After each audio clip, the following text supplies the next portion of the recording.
Bonjour, bienvenue aux Essentiels en oncogériatrie consacrés à la thématique des équipes mobiles de liaison gériatrique. Je suis le docteur Jean-Yves Nimier, coordinateur médical de l'UCOG Lorraine et j'ai le plaisir d'accueillir le docteur Aline Wagner.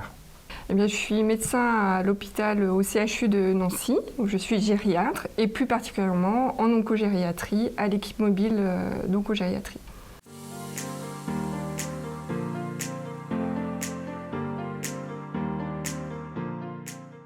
Pouvez-vous définir ce qu'est une équipe mobile de liaison gériatrique ? Donc c'est tout d'abord une équipe qui est pluridisciplinaire, comme son nom l'indique, qui est expérimentée en prise en charge de la personne âgée.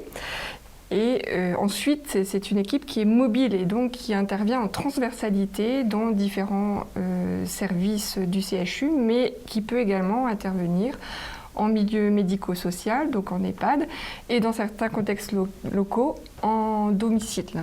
Voilà. Pour l'équipe mobile de gériatrie, elle apporte une expertise gériatrique donc auprès des services qui n'ont pas l'habitude ou les connaissances spécifiques pour prendre en charge la personne âgée et qui accueillent dans leur service des personnes de plus de 75 ans. Alors, elle est toujours adossée à une filière de gériatrie sanitaire, c'est-à-dire à l'hôpital, donc un service d'hospitalisation de gériatrie, consultation, hôpital de jour.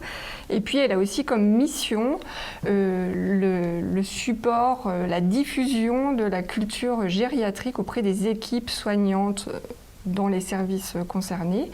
Et donc, la formation, l'information, et aussi participer à la recherche pour tout ce qui concerne la personne âgée.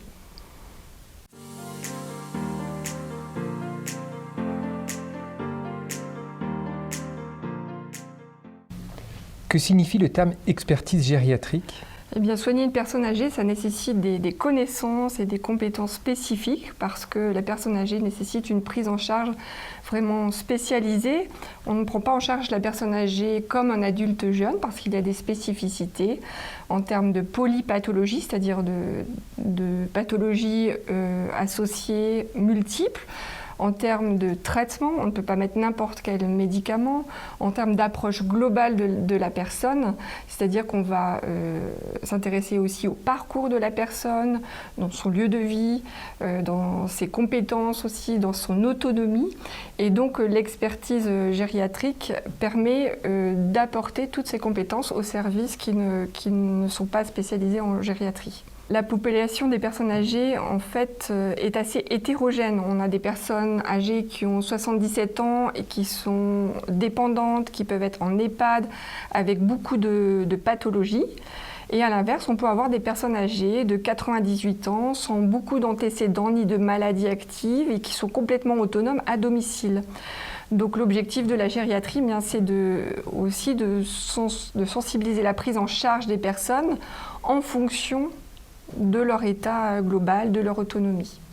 Voilà. Et rechercher les fragilités d'une personne âgée, comme le risque de chute, les problèmes cognitifs, de mémoire, va nous permettre de prévenir la perte d'autonomie des personnes. Donc c'est important que l'apport de l'expertise gériatrique identifie tous ces problèmes.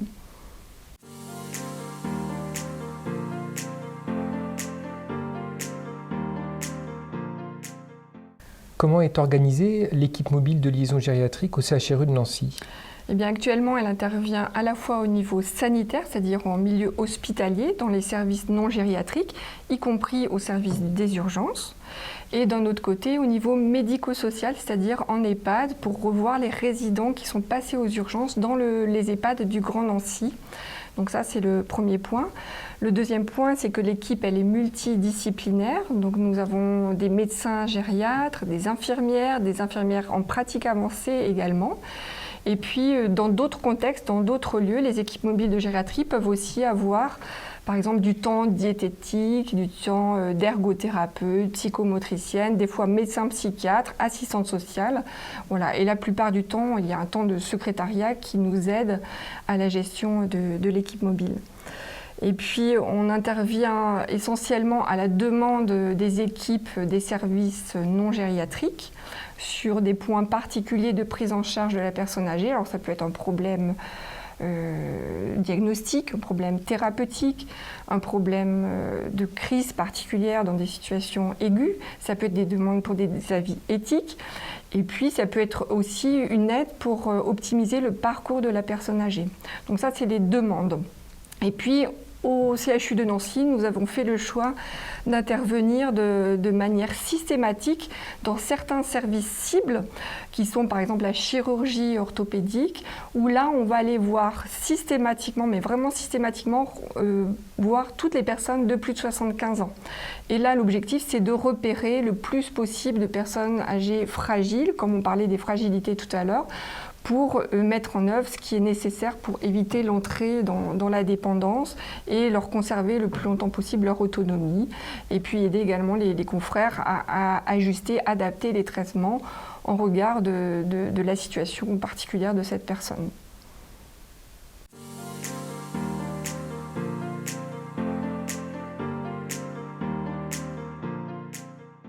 En quoi consiste une évaluation gériatrique en équipe mobile ?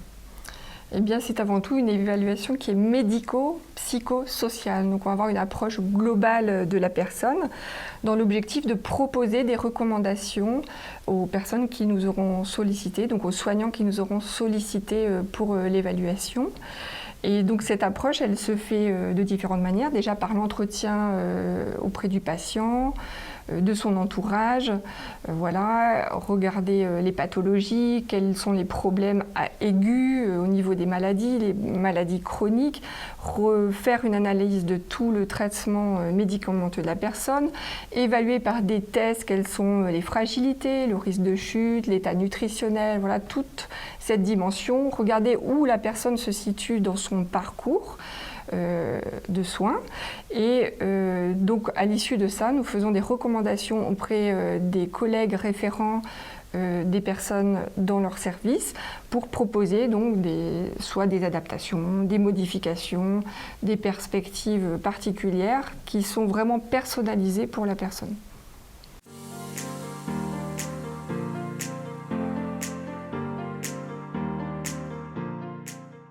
Quelles sont les particularités de l'équipe mobile en oncogériatrie ?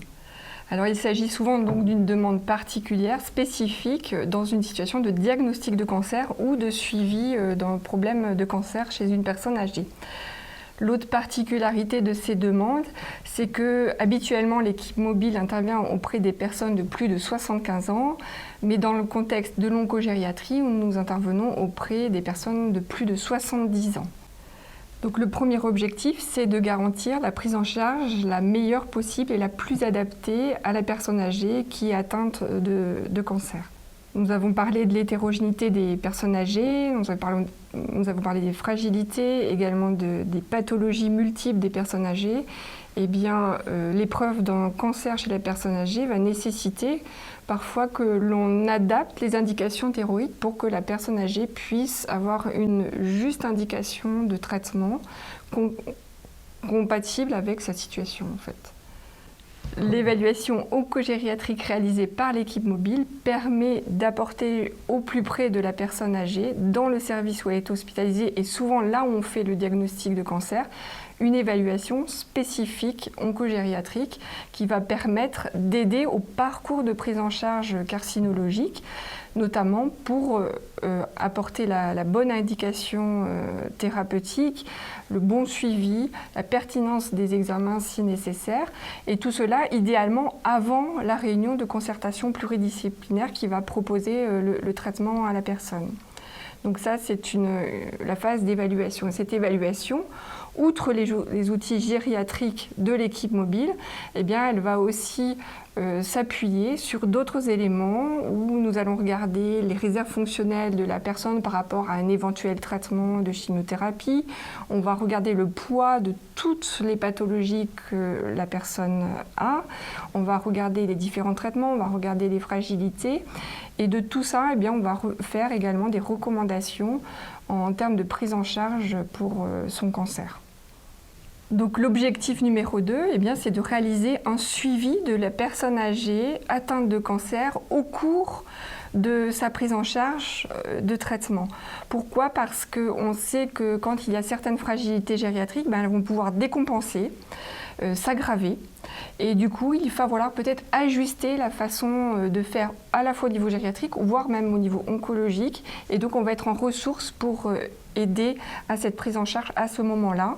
Et c'est important de surveiller différents éléments essentiels de la prise en charge, comme la nutrition, etc. Voilà.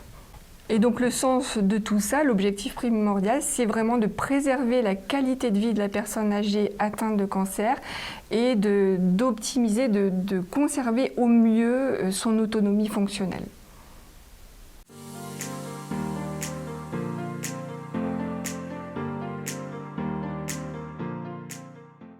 Quelles sont les évolutions à venir en oncogériatrie pour les équipes mobiles ?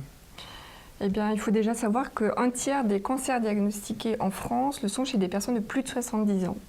Et l'évolution démographique fait qu'il y aura nécessité de plus en plus d'évaluations oncogériatriques et donc nécessité de former des gériatres à l'oncogériatrie. Ça, c'est le premier point. Il faut aussi continuer à développer les collaborations, les interactions avec les différents interlocuteurs, qu'ils soient en milieu sanitaire, hospitalier, en médico-social, en libéral, tout ça pour faciliter et fluidifier le parcours de la personne âgée atteinte de cancer. Enfin, il faut toujours et encore participer à la recherche pour développer les connaissances sur le cancer de la personne âgée, le traitement, parce que là, il y a encore de grands besoins. Donc l'avenir est prometteur. Un grand merci pour cette intervention et à très bientôt pour une nouvelle vidéo des essentiels en oncogériatrie. Merci Jean-Yves, au revoir.